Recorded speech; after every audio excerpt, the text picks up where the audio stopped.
Hello everyone, welcome to today's video.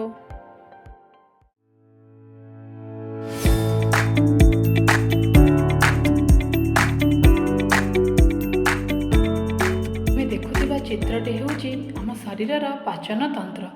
ଆମର ଏହି ପାଚନ ତନ୍ତ୍ରର ମୁଖ୍ୟ ଅଂଶ ହେଉଛି ପାକନଳୀ ଓ ପାକଗ୍ରନ୍ଥି। ସାଧାରଣତଃ ପାକନଳୀ ଦେଖିବାକୁ ଏକ ଲମ୍ବ ଟ୍ୟୁବ୍ ପରି, ଯାହାକି ପାଟିରୁ ଆରମ୍ଭ ହୋଇ ମଳଦ୍ୱାରରେ ଶେଷ ହୋଇଛି। ଏହି ପାକନଳୀକୁ ଗଠନ ଓ କାର୍ଯ୍ୟ ଦୃଷ୍ଟିରୁ ବିଭିନ୍ନ ଅଂଶରେ ଭାଗ କରାଯାଇଛି। ତେବେ ପାକନଳୀର ପ୍ରଥମ ଅଂଶଟି ହେଉଛି ମୁଖ ଗହ୍ୱର।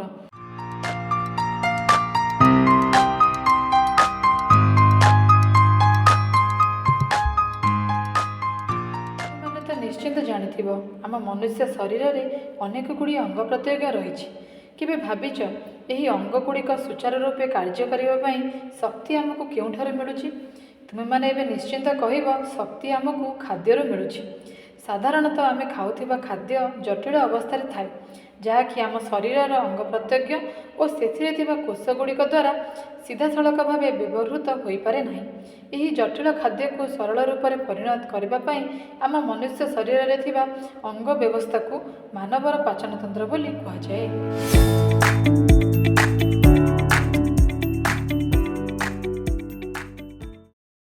ତେବେ ପାକନଳୀର ପ୍ରଥମ ଅଂଶଟି ହେଉଛି ମୁଖ ଗହ୍ୱର। ମୁଖ ଗହ୍ୱର ହେଉଛି ଖାଦ୍ୟର ପ୍ରବେଶ ଦ୍ୱାର, କାରଣ ଖାଦ୍ୟର ହଜମ ଏହିଠାରୁ ହିଁ ଆରମ୍ଭ ହୋଇଥାଏ। ମୁଖ ଗହ୍ୱର ମଧ୍ୟରେ ସହାୟକ ଅଙ୍ଗ ଭାବେ ରହିଛି ଦାନ୍ତ ଓ ଜିଭ। ମନୁଷ୍ୟର ଜୀବନକାଳ ମଧ୍ୟରେ ପ୍ରତ୍ୟେକ ମାଢ଼ିରେ 2 ଥର ଦାନ୍ତ ଉଠେ। ଜଣେ ପ୍ରାପ୍ତବୟସ୍କ ଲୋକର କଥା କହିଲେ ତାର ମାଢ଼ିରେ 32ଟି ଦାନ୍ତ ରହିଥାଏ। ପ୍ରତି ମାଢ଼ିରେ 4ଟି କର୍ତ୍ତନ ଦାନ୍ତ, 2ଟି ଛେଦକ ଦାନ୍ତ ବା ଶ୍ୱାନ ଦାନ୍ତ, 4ଟି ଚର୍ବଣ ଓ 6ଟି ପେଷଣ ଦାନ୍ତ ରହିଥାଏ। ଏହାକୁ ଯଦି ଆମେ ଇଂରାଜୀରେ କହିବା, ଇନସିଜର, କାନାଇନ୍, ପ୍ରିମୋଲାର ଓ ମୋଲାର।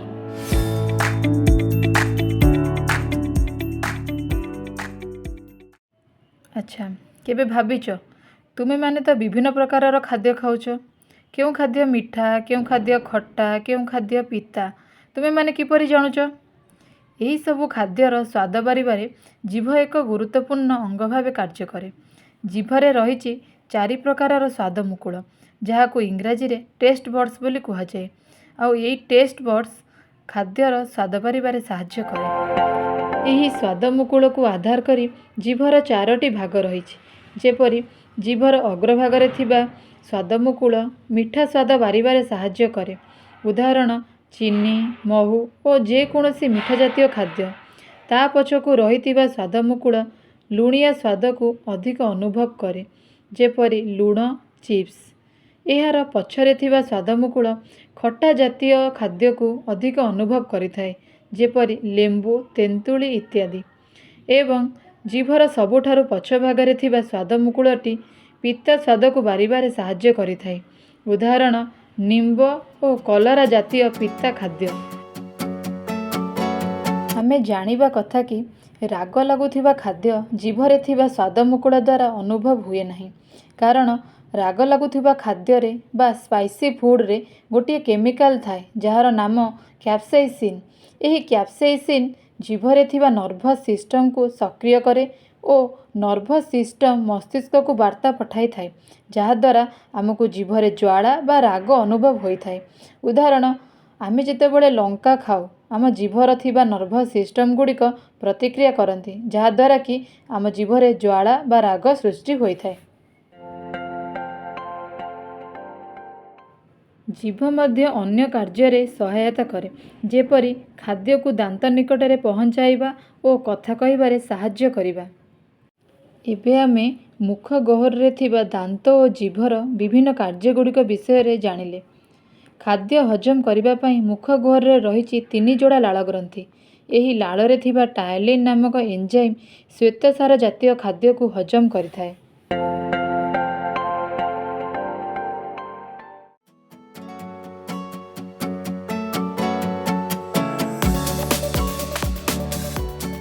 ଆମେ ଖାଉଥିବା ଖାଦ୍ୟ ଲାଳ ସହ ମିଶି ଖାଦ୍ୟମଣ୍ଡରେ ବା ବୋଲସରେ ପରିଣତ ହୁଏ।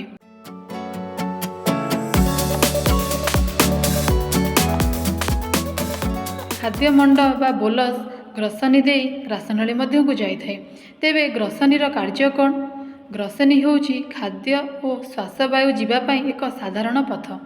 ଏହାର ଶେଷ ମୁଣ୍ଡରେ ରହିଛି ଦୁଇଟି ଦ୍ୱାର। ଗୋଟିଏ ଦ୍ୱାର ଖୋଲିଛି ଶ୍ୱାସନଳୀ ମଧ୍ୟକୁ, ଯାହାକୁ ଗ୍ଲଟିସ୍ କୁହାଯାଏ, ଓ ଅନ୍ୟଟି ଖୋଲିଛି ଖାଦ୍ୟନଳୀ ମଧ୍ୟକୁ, ଯାହାକୁ ଗଲେଟ୍ କୁହାଯାଏ।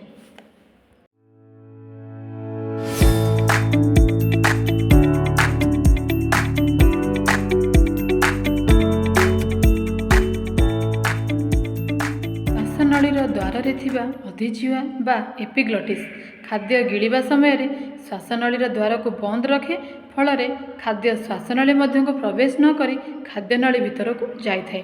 ଯଦି ଭୁଲବଶତଃ କେବେ ଖାଦ୍ୟ ଶ୍ୱାସନଳୀ ମଧ୍ୟକୁ ପ୍ରବେଶ କରିଥାଏ, ତେବେ ଆମର କାଶ ହୋଇଥାଏ। ଗ୍ରାସନଳୀରେ ଖାଦ୍ୟର କୌଣସି ପରିବର୍ତ୍ତନ ହୋଇନଥାଏ। ଏହା ମଧ୍ୟ ଦେଇ ଖାଦ୍ୟ କେବଳ ପାକସ୍ଥଳୀ ନିକଟରେ ପହଞ୍ଚିଥାଏ।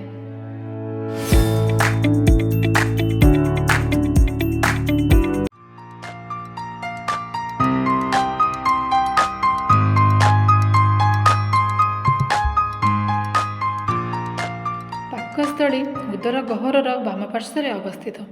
ଏହାର ଉପର ଅଂଶ ଚଉଡ଼ା ଓ ତଳ ଅଂଶ କମ୍ ଓସାରିଆ। ଉପର ଅଂଶ ହୃତ୍ପିଣ୍ଡ ନିକଟରେ ଥିବାରୁ ଏହି ଭାଗକୁ କାର୍ଡ଼ିଆକ୍ ଷ୍ଟୋମାକ୍ ଓ ତଳ ଭାଗକୁ ପାଇଲୋରିକ୍ ଷ୍ଟୋମାକ୍ ବୋଲି କୁହାଯାଏ।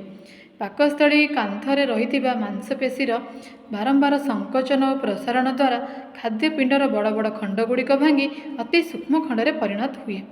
ପାକସ୍ଥଳୀରୁ ନିଃସୃତ ପାଚକ ରସ ଖାଦ୍ୟ ସହିତ ମିଶି ଏହାକୁ ଏକ ପ୍ରକାର ତରଳ ମଣ୍ଡ ବା କାଇମ୍ରେ ପରିଣତ କରେ। ଏଥିରେ ଥିବା ଲବଣାମ୍ଳ ବା HCl, ଯାହାକୁ ହାଇଡ୍ରୋକ୍ଲୋରିକ୍ ଏସିଡ୍ ବୋଲି କୁହାଯାଏ, ସିଏ ଖାଦ୍ୟମଣ୍ଡକୁ ଅମ୍ଳାତ୍ମକ କରିବା ସହିତ ଜୀବାଣୁ ନଷ୍ଟ କରେ। ଏହି ପାଚକ ରସରେ ମଧ୍ୟ ଅନେକ ଗୁଡ଼ିଏ ଏନ୍ଜାଇମ୍ ରହିଛି। ସେଥିମଧ୍ୟରୁ ଦୁଇଟାର ନାମ ହେଉଛି ପେପ୍ସିନ୍ ଓ ଲାଇପେଜ୍।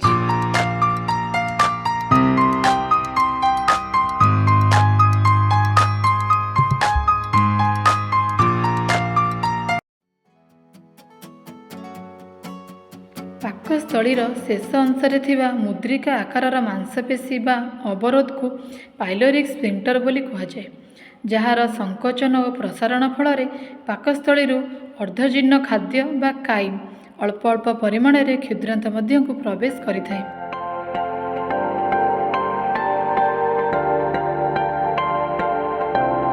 କ୍ଷୁଦ୍ରାନ୍ତ ପାକନଳୀର ଦୀର୍ଘତମ ଅଙ୍ଗ, ଯାହାର ଲମ୍ବ 7.5 ମିଟର।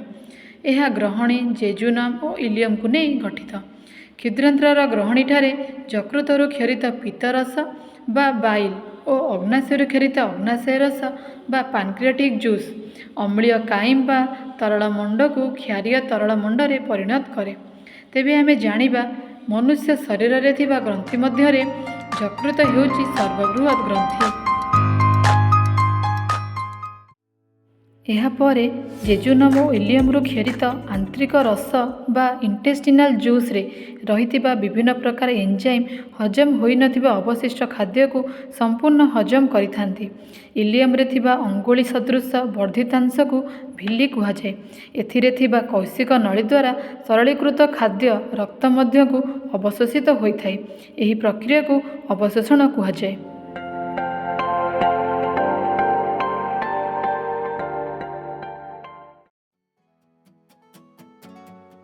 ଆମ ପାକନଳୀର ଶେଷ ଅଂଶଟି ହେଉଛି ବୃହଦନ୍ତ୍ର। ବୃହଦନ୍ତ୍ର ସିକମ୍, କୋଲନ୍ ଓ ରେକ୍ଟମ୍କୁ ନେଇ ଗଠିତ। ବୃହଦନ୍ତ୍ରର ଆରମ୍ଭ ସିକମ୍ ଓ କ୍ଷୁଦ୍ରାନ୍ତ୍ରର ଶେଷ ଇଲିୟମର ସଂଯୋଗ ସ୍ଥଳରେ ଭର୍ମିଫର୍ମ ଆପେଣ୍ଡିକ୍ସ ନାମକ ଏକ ଅବଶେଷାଙ୍ଗ ରହିଛି।